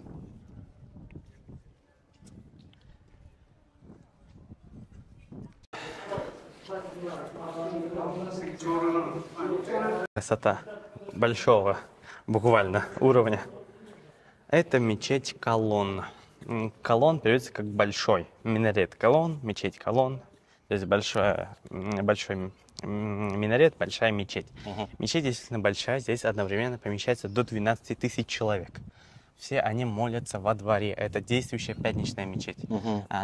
Каждую пятницу на момент молитвы она закрывается для туристов, и вот здесь во дворе расстилаются ковры. И люди молятся прямо здесь. На территории мечети находится больше 150 колонн и куполов. Это, собственно говоря, как мы обсуждали, связано с акустикой. Главный же купол находится прямо напротив нас. Здесь сразу выделяется, собственно говоря, сооружение посередине. Это павильон. Павильон чисто мемориальный. Сама мечеть, она 16 века, но павильон появился только в начале 20 века. Связывают его, опять-таки, с уже вышеупомянутым Чингисханом. Считается, тут две версии. Считается, что по одной версии, когда он зашел сюда, он встретил здесь имама этой мечети. И когда имам попросил его спуститься с лошади, ведь это территория Бога, все такое, он ему отрубил голову просто. Вторая версия, из-за того, что здесь рядом находился раньше мадресе, студенты решили спрятаться здесь и обороняться отсюда, в мечети. И когда Чингисхан со своим войском зашел сюда, он отрубил всем головы и собрал горочку, как у них тогда было популярно, собственно говоря. И это мемориальное здание относится к жертвам нашествия Чингисхана на тот момент. Так, сама мечеть очень собственно говоря, большая по размерам, напоминает мечеть Биби-Ханум в Самарканде. Здесь же можем наблюдать такую картину, которую я вам покажу чуть позже. Во-первых, с правой части находится уже новая пристройка нашего времени. Это повседневная мечеть. То есть сюда ходят каждый день, чтобы при этом не мешать туристам, а пятничная мечеть, она только во дворе. Это вот современное здание. Здесь же у нас михраб. Михраб — это углубление в стене, которое показывает направление на Мекку, то есть в какую сторону молиться. Первоначально михраб были очень простые, но люди очень любят все украшать. Поэтому здесь мы видим все, что мы с вами обсуждали. И сталактиты, да, и сталактиты, и росписи, и много-много другое. Считается, что если вы молитесь от чистого сердца, то михраб превращается в некий связующий портал между вами и Меккой. То есть вы причастны к главной молитве, которая происходит там. А справа находится мимбар. Это кафедра. Это кафедра для имама, на которой он сидит и читает молитву. Он сидит, как многие предполагают, не наверху, а на 3-й или 4-й ступеньке, потому что считается, что место первого вот это, это место Бога, второе это место пророка. Поэтому он сидит на 3-й либо 4-й ступеньке и читает молитву. Да. А здесь очень-очень красивый вид. Да, потому что сами мечети, то есть и мечети, и медресе построены приблизительно в одно время, то есть в начале, в 16 веке, в середине 16 века. Так, и я вам покажу вот еще одну часть. Посмотрите, здесь у нас побелка. Видите? Побелка связана с периодом Советского Союза, потому что в СССР это было зернохранилище. Эта мечеть использовалась как зернохранилище, поэтому, чтобы отталкивать насекомых и прочую живность, здесь сделали побелку. Сейчас здесь происходит реставрационная работа, связанная именно с очищением этих самых колонн. Там вот с правой стороны видны уже очищенные колонны, то есть как они должны выглядеть изначально. Здесь же мы можем сказать о том, что во многих исламских государствах есть разделение мечети на мужскую и женскую часть, либо на полностью женскую мечеть. У нас же здесь, в Бухаре, это не усвоилось вообще никаким образом. Здесь на всю историю женщины молились дома. То есть они не ходили в мечеть, да? Поэтому в исторической части города все мечети только мужские. Здесь могут молиться только мужчины. Приходить могут женщины. Вот как вы видите, сейчас здесь ходят спокойные туристки, местные. Но вот молиться женщинам здесь нельзя. Женские мечети существуют, они по большей части нашего времени. То есть нашего периода, но из-за того, что их достаточно мало, женщинам неудобно. То есть, например, хозяйка не может оставить детей и уехать куда-то. А если вы, допустим, даже работаете, в отличие от мужчин, которые отпросились, вышли в мечеть там, в 3 минутах от работы, мечети, они достаточно далеко, им нужно ехать. Поэтому целесообразнее молиться либо на месте рабочем, либо уже дома, как привычно веками здесь принято. Да. Вот так. И на этом моменте вы тоже поставьте лайк, если вы еще до этого не поставили. Очень информация интересная. Ну на самом деле, я не знаю, почему вообще они разделяли мужчин и женщин. Ну, почему нельзя было женщинам с мужчинами вместе быть все же? Это в принципе, по этим же, по канонам, например, чужие мужчины не могли видеть женщину непокрытой. А здесь, могли случаться конфузы, например, или что-нибудь, потому что большое количество людей в одном месте собраны, или они могли, например, даже физически соприкасаться, потому что здесь тесновато, когда вы молитесь, вы находитесь достаточно близко, поэтому связывают именно с этим. Мужчины и женщины в одном месте не молятся у нас. Даже, собственно говоря, в исламских государствах там есть именно разделение мечети, то есть все равно они молятся в разных частях. У нас даже в повседневной жизни это встречается, более таком, я бы сказал, более старшем поколении, то есть не у нас, не у молодежи сейчас, но, например, при проведении мероприятий на большое количество людей разделяются столы на мужской и женский. То есть женщины сидят отдельно, мужчины отдельно, обсуждают все свое, и всех все устраивает. Но уже у более молодого поколения это не важно, это не играет никакой роли. Все сидят вместе.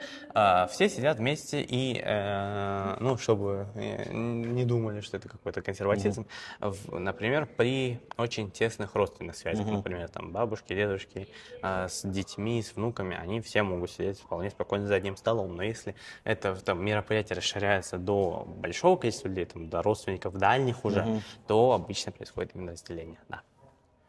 Можем ходить. Да? Да. И здесь вы можете приготовиться ахнуть уже. Вот когда мы выйдем из этой двери, со следующей. О, Тут даже без слов можно просто выйдете, и вы сами увидите вместе с вашими зрителями то, что вы так долго ждали. вот она. Крепость Арк. Да. По масштабам, конечно, побольше, чем все, что мы видели, может быть, даже вместе взятых. Собственно говоря, крепость Арк – это цитадель, то есть место для проживания самого правителя, если это была столица. Если же это не была столица, то здесь была административный центр города. Сам Арк расстилается на 4 гектарах земли. Высота стен арка 16-20 метров, толщина 4-6 метров. То есть это, собственно, оборонительная крепость, которую нужно было захватить, чтобы захватить всю Бухару. Тут такое дело, что как бы арк, сам первоначальный вид арка, он появился только в 4 веке до нашей эры. Поэтому мы точной информацией не владеем, кто построил как бы первый арк, так сказать. В таких случаях что мы делаем? Мы создаем легенды.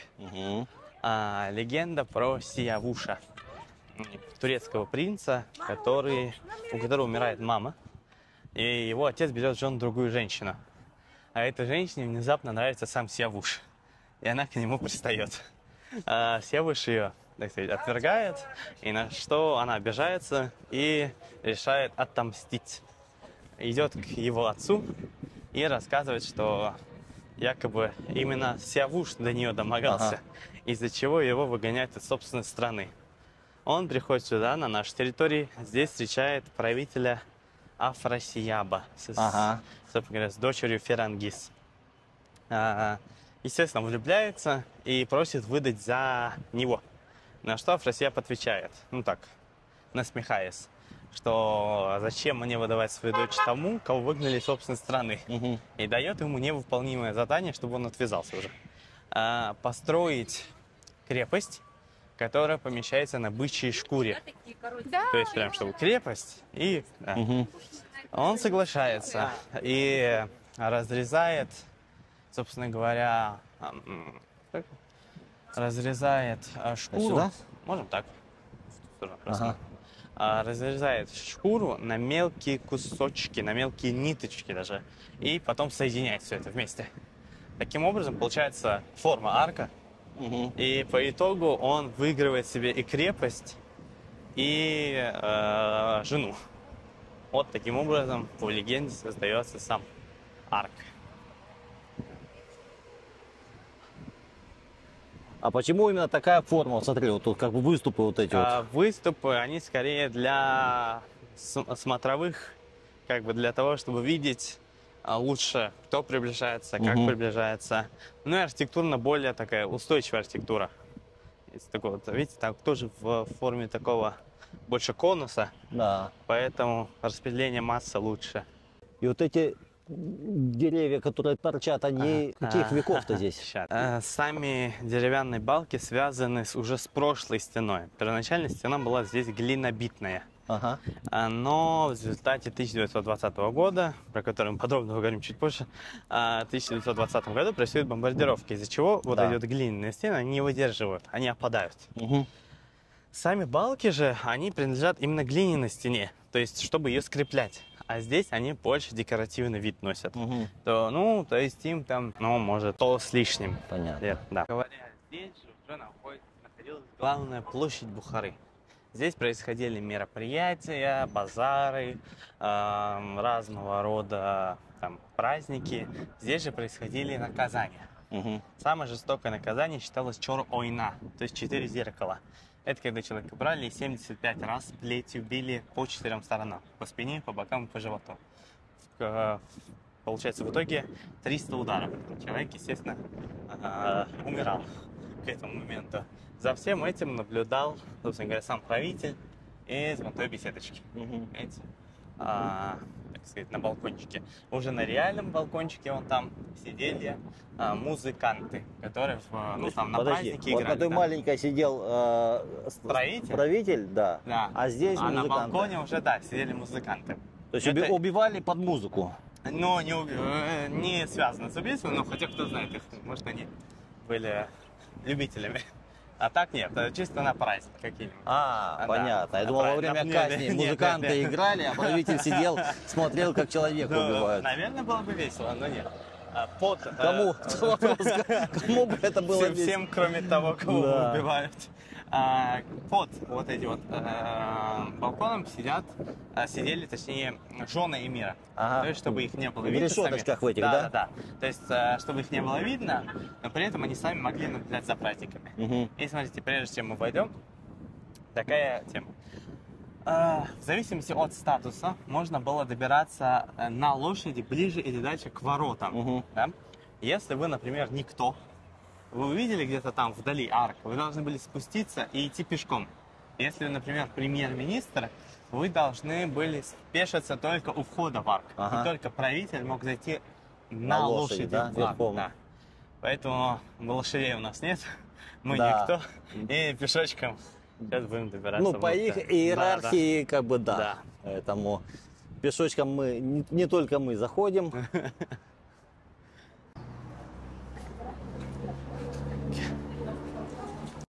Смотрите, сразу видно, что вот входная часть, она крутая и узкая, потому Да. что это крепость, чтобы большое количество противников не заходило одновременно. Ага. А прямо напротив нас это уже тюремные камеры. Тюремные камеры для политических заключенных. Чтобы наглядно показывать, что с вами будет, если вы пойдете против правителя, Ага. собственно говоря. Здесь сразу же, что мы видим, первое, в крепости Арк, это пятничная мечеть самого Арка. Сюда ходил сам правитель и его подчиненные. Это более классического вида мечеть, то есть, видите, там деревянные Деревянная, колонны, да. да, мраморное каменное основание, сталактиты сверху, которые мы с вами обсуждали. Сама мечеть 18 века. Сейчас там находится музей каллиграфии. Да.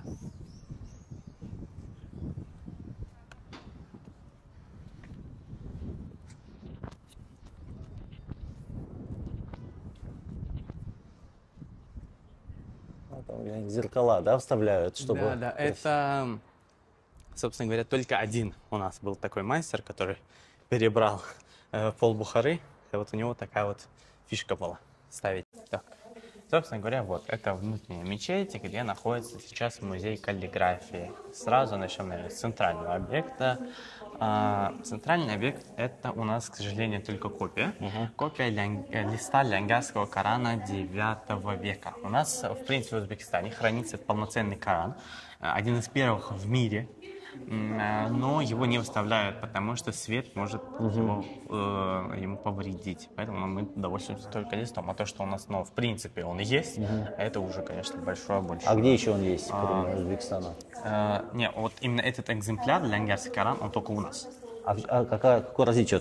Лянгарский, ты говоришь? Да, лянгарский. Это с этими лянгарами связано. Ага. Это вот их, как бы, одно из первых, собственно говоря, вот Коранов их. А так их же много, то есть вот именно того периода, да.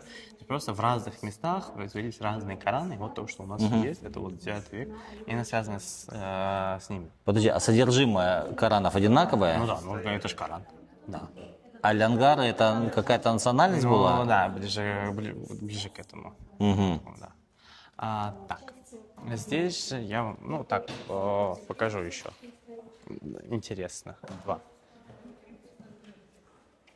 объекта. Это вот, смотрите. Видите, это мини-Коран, рукописный. То есть его можно, во-первых, прочитать, собственно говоря. И получается, что такие Кораны брали с собой в поход, там, в путешествие и так далее в качестве амулета.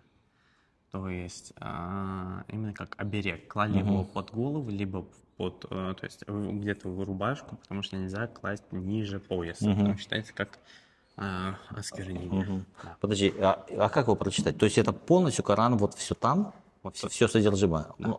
Ну, Да, ну да. То есть это вот прям полностью рукописный Коран со всеми его этими. удивительно. Так. И здесь у нас еще один объект находится, очень интересный. Это вот четки. О, Да. В классических четках 11, 33 или 99 бусинок. Здесь их 114, потому что 114 сур в Коране, 114 глав. И имамы, которые перечислили вместе с Рамадан весь Коран, использовали подобного рода четки, чтобы понимать, на какой главе они находятся. Единственное, что они прям такие большие, потому что это прям, да, это весомые четки. Но экземпляр поменьше, так сказать. а это для чего? Чехлы какие-то, да, получается? Это или нет? пенал. Пеналы, да. Это пеналы.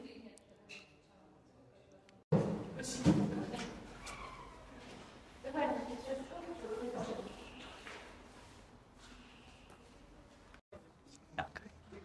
Арк еще называют городом внутри города, потому что здесь проживало одновременно от 400 до 700 человек. От 400 до 700? Да, это было, то есть это был правитель, его подданные, родственники и так далее, служащие все. Слушай, ну для 400 даже человек это очень много, как бы большой Это пространство. это и есть большая территория.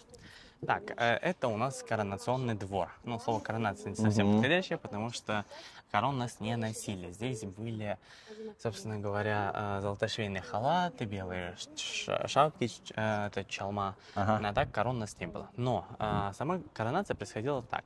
Ранним утром после молитвы сюда приходил будущий правитель. Его ждало здесь 4 уважаемых человека, аксакалы, старцы. Перед лестницей расстилалось белое полотно. На него вставал правитель, его одевали, собственно говоря, в золотошвейный чапан и так далее, и потом он садился. А старцы сделали вид, что его поднимают. Но они же старые, они не могут его поднять физически. Поэтому его поднимали другие эмиры. Эмир – это человек из знатной семьи, который мог претендовать на трон в случае, если у правителя нет наследника. То есть он умер, а наследника нет. Тогда у них происходило так сказать, мини-выборы между собой происходили. И получается, что из этого вытекает, собственно говоря, традиция. Все претенденты на трон должны были взяться за это белое полотно и самолично посадить его на трон. То есть своими руками сделать его правителем. Раз уж ты сам его как бы сделал правителем, то будь добр, слушайся и повинуйся. Да. Но здесь есть несколько нюансов. Во-первых, трон. Здесь он, ну, понятно, муляжный. Посмотрим поближе, да. Это оригинально, он в музее здесь же находится.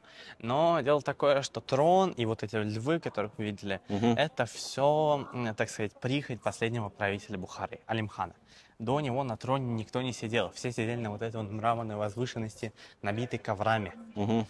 Но только последний эмир Алимхан захотел себе трон, потому что он сам учился в Петербурге. И насмотрелся там на все это, европезировался и захотел. Ну, то есть, когда вернулся сюда, собственно говоря, такой, а чем я хуже? И сделал себе трон. Кстати, сделал он себе трон именно деревянный, а не металлический, например. Потому что дерево являлось одним из самых дорогих материалов у нас в регионе. Поэтому там колонны деревянные, двери деревянные.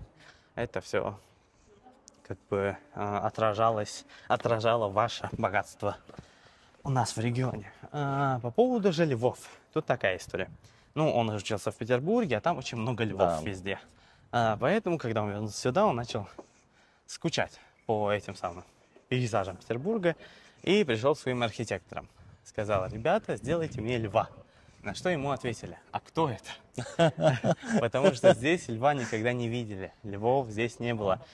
И сами эти львы появились, по сути, от описаний, от зарисовок самого правителя. Оригинально там, вот. Это уже новодел, ему где-то годик. Котик молодой. А этому больше 100 лет, он мраморный, оригинальный, то есть сделан лично для правителя Бухарского эмирата Саида Алимхана. Собственно говоря, поэтому он немного странный, потому что здесь львов никогда не видели, он такой, как кошечка маленькая такая.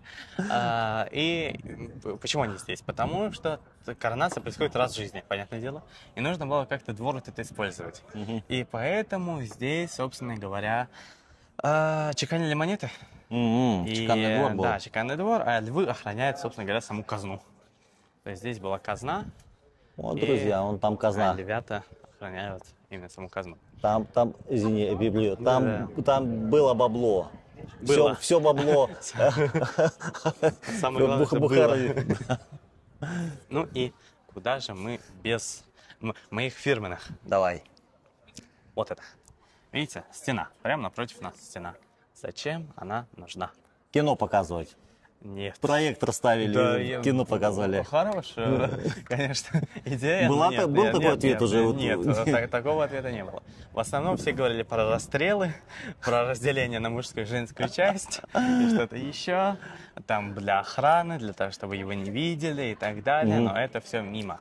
Ну, давайте, Это кукольный спектакль нет, был, нет? Ну вот представим, что вы пришли в гости к самому правителю. Он вот сидит на троне своем. Так. А вы к нему А подошли. тут выносили дары? Нет. Вы к нему подошли, поговорили с ним, Так. и он вас отпустил. Что вы делаете? Ну, спиной отходишь, а тут ты оттолкнулся. Вот в это. именно. То Да, есть вы ходите и типа и по спиной. стеночке вот так вот, Да. там наклоняясь. Сама стена называется гулом гард, что переводится как раб повернись. Ага. То есть вам наглядно говорили, кто вы такой в этом месте. Понятно.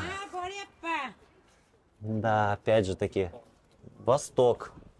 Не впрямую, но ну как бы, ну прямо. Не прямо напрямо. Ну, можно и так.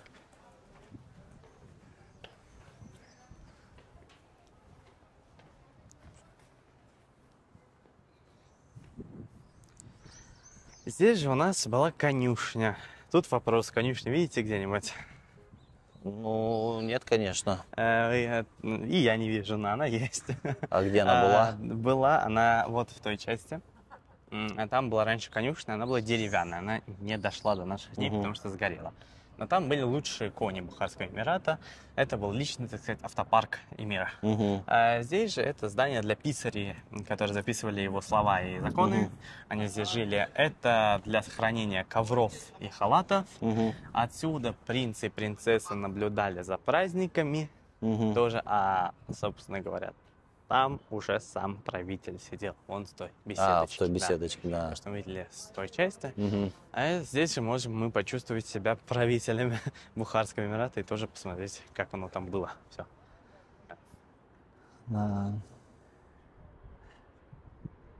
А какой самый старый город в Узбекистане? По-моему, Хива все-таки. Хива, да? Да, по-моему, Хива. Ну, то есть там Бухара не самая старая, это точно. Я знаю, что Самарканд точно старше. Ему 2700 лет. Ну, по крайней мере, пока официальные данные, да, потому что находятся все равно какие-то там новые объекты, которые там старят город и так далее. А так, по-моему, это все-таки Хива. Собственно говоря, это у нас Шуховская башня. Башня Шухова 1927 года. С Шабаловкой, да? Первоначально это была водонапорная башня. Из-за того, что водоемы осушили, нужно было как-то обеспечивать людей водой. Но в 60-х годах случился пожар, она перестала функционировать, и только 8 лет назад его выкупила французская пара и сделала здесь ресторан и смотровую площадку. Ресторан, кстати, французской кухни. Да. Видите, там шторки висят. Вот это вот, да, ресторан французской кухни. Поднимается на лифте, если что. Прикольно. Так, и здесь я тоже вас не могу отпустить без маленькой загадочки. Что это за отверстие? Нет, что это за отверстие, понятно. Это лестница, которая ведет в начало нашего пути. Вот мы уже входили, такой крутой вход был, да. Эту лестницу, по сути, использовал только один человек. Кто это? Самый главный, который убегал во время осады. Правитель вы имеете? Да. Нет. Это не для правителя лестница. А для тех, кто донесения носили, эти курьеры местные, нет? Нет. Это связано напрямую с этим двором. Что это за двор? Конюхи? Конюх, да. Конюх приходил отсюда, потому что должен был ждать его у ворот. Когда правитель спускался, он брал лошадь и вел ее сюда, вот как мы зашли сейчас. А если правитель не спускался, чтобы он не бегал за лошадью, за которой он все равно не успеет, ему сделали отдельный проход, чтобы он отсюда вот так быстренько пробежал и ждал его прямо здесь у ворот. То есть это проход конюха. Да. Продуманные какие. Здесь по чуть-чуть. Это у нас Салом Хона, двор приветствий. Сюда приходил, собственно говоря, простой народ, чтобы поговорить с правителем, пожаловаться ему на что-то. Сам правитель открывал из центрального окна, он там. И люди приходили сюда, с ним говорили, складывали подарки вон там, в той части. Да. И получается, после этого они все шли молиться на имя правителя. Здесь была комната, где они молились на его здоровье, счастье и так далее, чтобы он решил как раз-таки их проблемы. Сейчас и там, вот там раньше была спальня, и там находится музей, музейная часть. Да, мы можем туда, собственно говоря, пройти. Это уже у нас музейная часть, получается. Вот, сразу сюда. Это самый старый объект на территории всего музея. Нашего здесь именно. Ему 2000 лет. То есть это у нас казан медный, ему 2000 лет. Очень хорошо сохранился. Возможно, здесь готовили первый плов в мире. Но это не точно. Да, ну, кстати, вот про медь нам говорил мастер, что с гемоглобином. Да. То есть это вот из исторических, как бы, даже времен начала нашей эры уже использовалось широко. А вот это вот у нас, наверное, самый главный объект по значимости. Это расписная стена. Получается, в 8 веке был город недалеко от Бухары, назывался Варахша. Там был вот такой вот дворец. Дворец там был. Город достаточно богатый, но только в 8 веке река свернула свое русло. И там стало нечем, как бы, нечего пить. Не было, да. И поэтому они в большинстве своем ушли оттуда, и только в 70-х годах начали раскапывать все это дело там, вести раскопки, и нашли остатки дворца с расписными стенами. Это оригинальная стена из того самого дворца 8 века. Здесь представлен зороастризм. Их еще называют огнепоклонниками. Да? Видите, факел. Это вот факел, какие-то там обряды, связанные с, наверное, правительными, по большей части. Ну, это те черти, которые умирают и их клюют, да? Да. Получается, что таких стен вообще в мире 3. Одна у нас здесь, в Арке, вторая в Ташкенте и третья в Эрмитаже. А в Эрмитаж-то как она попала, интересно? Советский Союз. Экспроприировали. Да. А здесь вот сосуд, где хранились кости зороастрийцев. Так они эстеты еще в таких сосудах. Хранить. Да. Ну, в остальном просто по мелочи уже. Собственно говоря, вот здесь находится фотография, одна из первых фотографий самого арка. То есть я вам говорил, да, про площадь, которая находилась прямо перед арком. Это вот главная площадь Бухары, там были базары, здания и многое другое. А внизу у нас находятся трубы. Здесь же находится замок от ворот арка самого. И самое главное... Это оригинальный замок? Да. Здесь находится хлыст. Офигеть. Но это хлыст чисто символический. Естественно, его поднять-то вряд ли было возможно. Он ставился куда-то на стену и говорили, если что, мы будешь тебя... плохо себя вести, если вы, получишь хлыста. Тебя...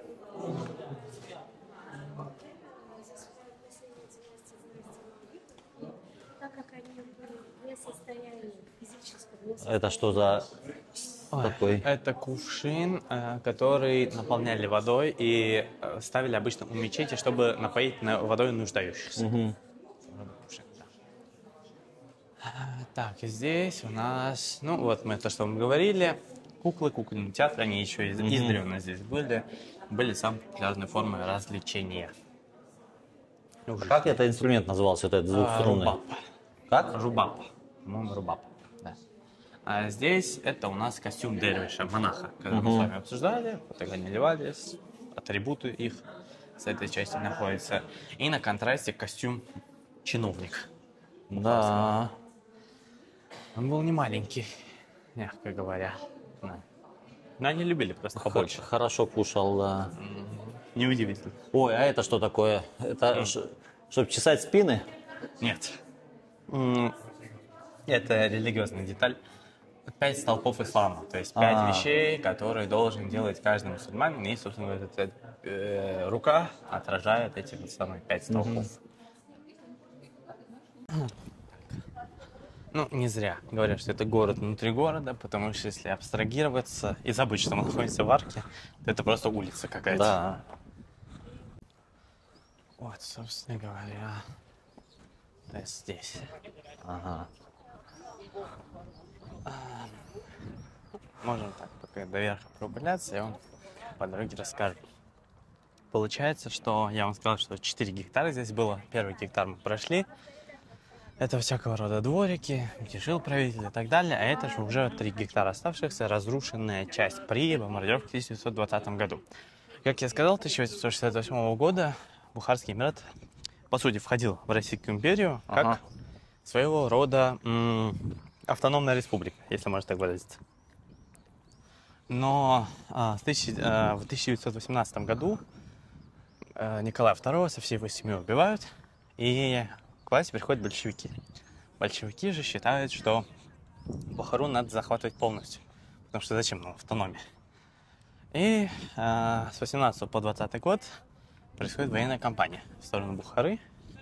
И в 20 году, благодаря технологическому на тот момент перевесу уже, благодаря аэропланам, против которых у Бухарского Эмирата не было никакого оружия, они захватили Бухарский Эмират. Самому эмиру пришлось бежать в Афганистан.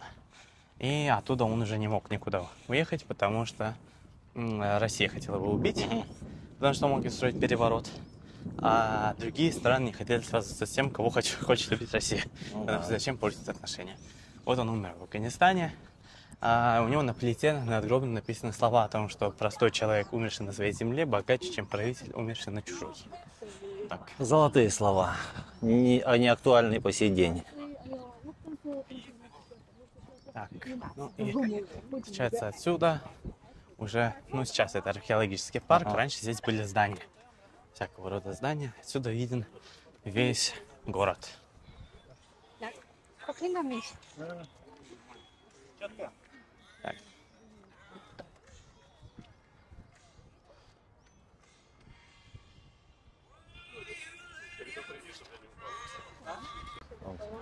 Получается, что, собственно говоря, здесь находится второй объект, связанный с водоемом, называется Боло Хаус. Вот первый объект был Ляби Хаус, это около водоема, а здесь Боло Хаус над водоемом.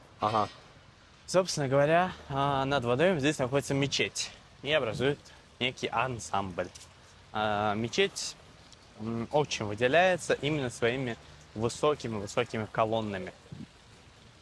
Дело в том, что последний эмир Алим-хан как раз таки, почувствовав дух революции, так сказать, в мире, решил первый и единственный ходить в мечеть не в Арк, а сюда, в пятницу. Поэтому, чтобы обозначить, насколько важна эта мечеть, насколько она уникальна, он построил вот такие вот высокие, полностью деревянные колонны.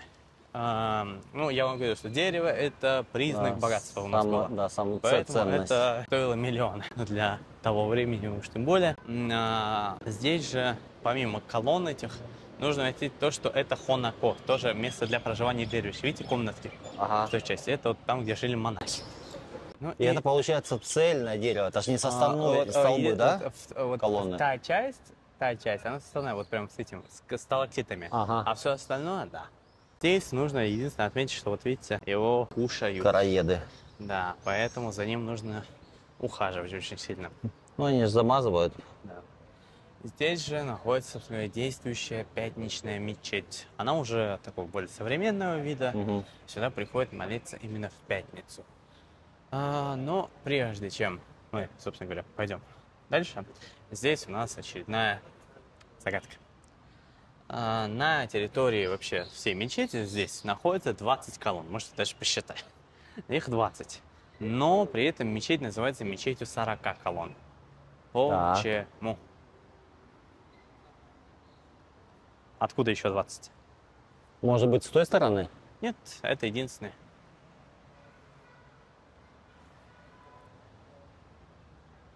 Блин, ну не знаю, может быть 20 на земле и 20 на небесах где-нибудь там? 20 на земле и 20 еще где-то, это правильно, но не на небесах. Внутри? Нет. Блин, ну я сдаюсь. А чего там? В воде. В чистой воде, без фонтанов, вся мечеть отражается полностью. И вот идет отражение, как бы считается тоже за дополнительные колонны, поэтому мечеть 40 колонн. Ну, блин, хитро как, а? Да, ну вот здесь уже минарет вот классического вида. Да. В отличие от того, что мы видели. Получается, прежде чем я вам расскажу полную историю создания этого мавзолея, мавзолея Исмаила Самани, или же мавзолея Саманидов его еще называют, я хочу у вас спросить то же, что и спрашивал, например, у Минарет. Возраст этого здания.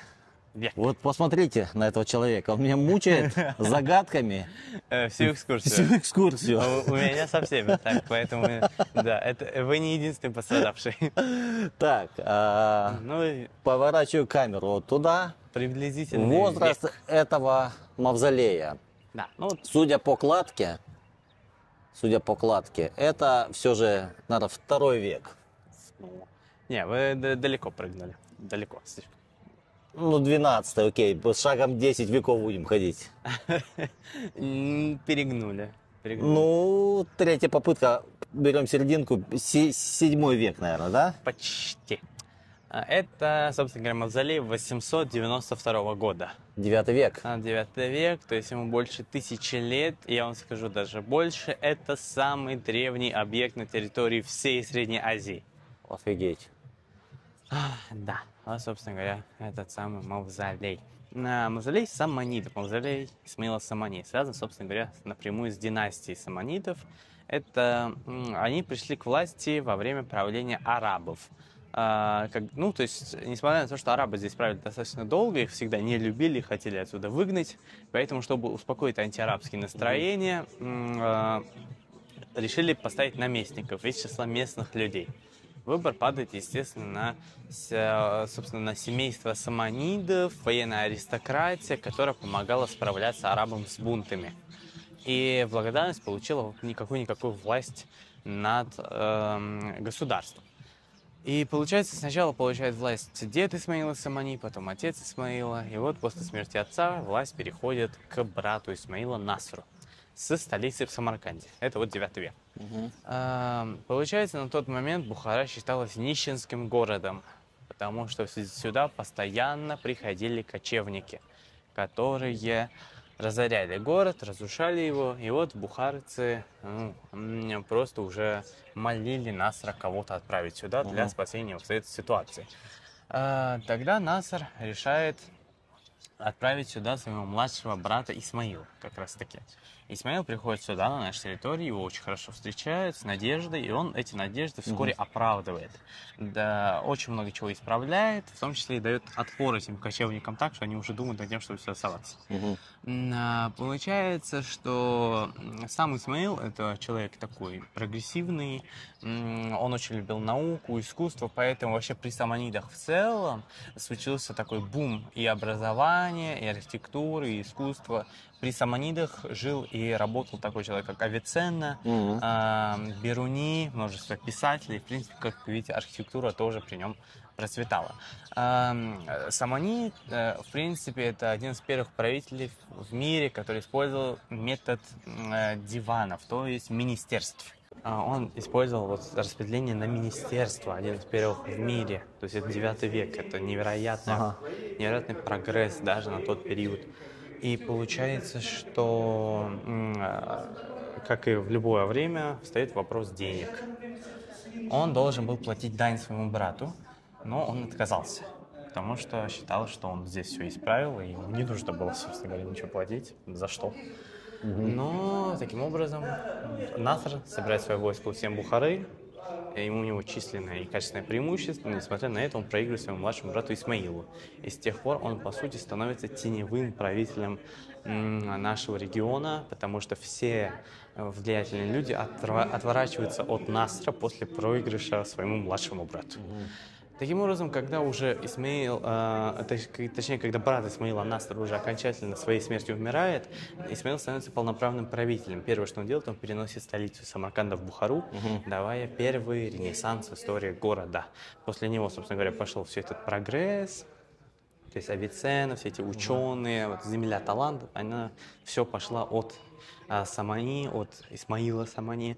И, собственно говоря, почему здесь мавзолей? Потому что в 892 году, после того, как он изменил столицу, первое, что он делает, он строит мавзолей. Не для себя, естественно, а для отца, который на тот момент уже лет 30 как захоронен в другом месте. Вообще, он оттуда его переносит сюда и хоронит здесь, собственно говоря, здесь где-то под землей. Второе, когда сам Исмаил умирает, его тоже хоронят здесь. А вот что за нами вот это? Это не его? Нет, это показательное. А. То есть оно появилось в 97 году, по-моему, нашего уже времени. Просто чтобы вы понимали, что здесь какое-то захоронение есть. А то люди заходили, не понимали ничего, и вот да. Оно как бы под землей. Вот здесь похоронен Исмаил сам, его отец и его внук. Здесь фамильное захоронение саманидов. Ну и из-за того, что он считался настолько вообще справедливым, умным, прогрессивным, его очень любил народ, и когда он умер, сюда приходили люди, оставляли записки, чтобы он им помог каким-то советом, потому что он настолько мудрым считался Исмаил Самани. Он первый в Средней Азии святой правитель. То есть его прям признали святым после его смерти. Если вообще существует правитель без, без плохих отзывов, то это вот Исмаил. Это он. Да. И здесь вообще раньше вокруг парка было кладбище. Даже в советское время. И когда поняли, что здесь вот такой вот объект, то поняли, что нужно что-то делать, перенесли все кладбище, построили парк, и его там облагодетельили для того, чтобы сюда приходили люди и тоже наблюдали за всей этой и исторической, и архитектурной, с точки зрения как бы архитектуры здесь тоже великолепно, невероятно, потому что 9 век, да. Ну, слушай, ну вот в углах вот эти вот, сейчас, ребят, покажу вам еще раз. Вот углы очень интересно. Для того, чтобы, собственно говоря, посадить этот купол на квадрат, на квадратную форму. Там вот этот бинарный принцип, то есть 8 углов, 16, 32 и так далее, чтобы он, собственно говоря, мог там, во-первых, не только стоять, а простоять 1000 лет. Больше 1000 лет он уже, собственно говоря, здесь стоит. И как, собственно говоря, уже так нам сказали, здесь одно из самых малых количеств реставраций в принципе, потому что это кирпичное сооружение, это еще и мавзолей. То есть до сюда, в принципе, даже Чингисхан-то не особо доходил. Потому что это раньше было кладбище. Зачем Чингисхану приходить на кладбище? Вот поэтому оно в таком достаточно хорошем виде сохранилось до нашего времени. И из-за отсутствия красок, а здесь вот, в отличие от всего того, что мы видели, здесь именно что кладка, а не резьба. То есть кирпич кладут разными углами, чтобы получить вот такой вот объемный узор. Ну и вот что мы обсуждали, исламский орнамент, именно исламский орнамент, вот геометрические фигуры, как я говорил. То есть геометрические фигуры здесь присутствуют в большинстве своем, потому что Исмаил был, естественно, мусульманин, потому что он был при арабах, арабы его поставили, если бы он не был мусульманином, то он, естественно, не был бы правителем нашего региона. И вот, собственно говоря, если подводить какие итоги, то Исмаил является, по сути, самым важным человеком в истории города Бухара. От него все пошло. Он дал вот этот вот толчок для развития города, для становления города таким, какой мы его видим сейчас. Образовательным центром, ремесленным, архитектурным, все. По сути, дал вот эту вот стартовую точку сам Исмаил своими законами, принятием решением, позволением умным людям творить умные вещи. Поэтому, в принципе, вы про Исмаила вряд ли где-то еще услышите. Он сам не очень популярный персонаж, как, например, Амир Тимур. Он даже не изображен здесь. Он просто завоеватель, да. А здесь он именно локальный герой, но даже здесь, в Бухаре, очень редко где встретите что-то связанное именно с Исмаилом. Он просто сделал свое дело и все. Он ушел. Он дал как бы простор для того, чтобы после него создавалось все то, что мы видели в течение нашего сегодняшнего дня. Да. Если есть самый главный человек в истории города, то это Исмаил Самани. Как-то так. Вот, друзья, погуляли. Смотрите, сколько нового узнал про Бухару. Вы тоже узнали. Поэтому спасибо тебе большое. И вам спасибо. Да, я тебя пожму за руку. Возможность. Вот. Да. Я пожал руку. Ставьте лайки не мне, ставьте лайки этому замечательному экскурсоводу. И ему, собственно говоря, тоже надо ставить лайки, потому что стараются тоже провести вам такого глубокого экскурса, вы вряд ли еще где-то найдете. Да. Поэтому, ребят, всем пока. Бухара остается за нашими плечами, но навсегда в Ютубе. Поэтому смотрите, ставьте лайки, подписывайтесь, шерьте и гуляем дальше. А следующая точка моего путешествия, правильно, Хива. А что ты про Хиву, кстати, скажешь? Хива это, наверное, вот Бухара все равно она более такая уже развита. А Хива, если вы хотите прочувствовать, собственно говоря, вот именно древность, какая она вообще есть, это Хива. Она вот прям практически полностью сохранилась такая, какая она была вот прям несколько веков назад. Там, он очень сам маленький, но прям там концентрация всего самого древнего, что вообще вы можете найти. Поэтому Хива это вот прям замечательный город, чтобы ощутить на себе древность. Да. Вы только что прослушали анонс следующего после этого выпуска из Хивы. Всем хорошего дня, мира, любви и добра.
Canım sözler, liseler seviyorum.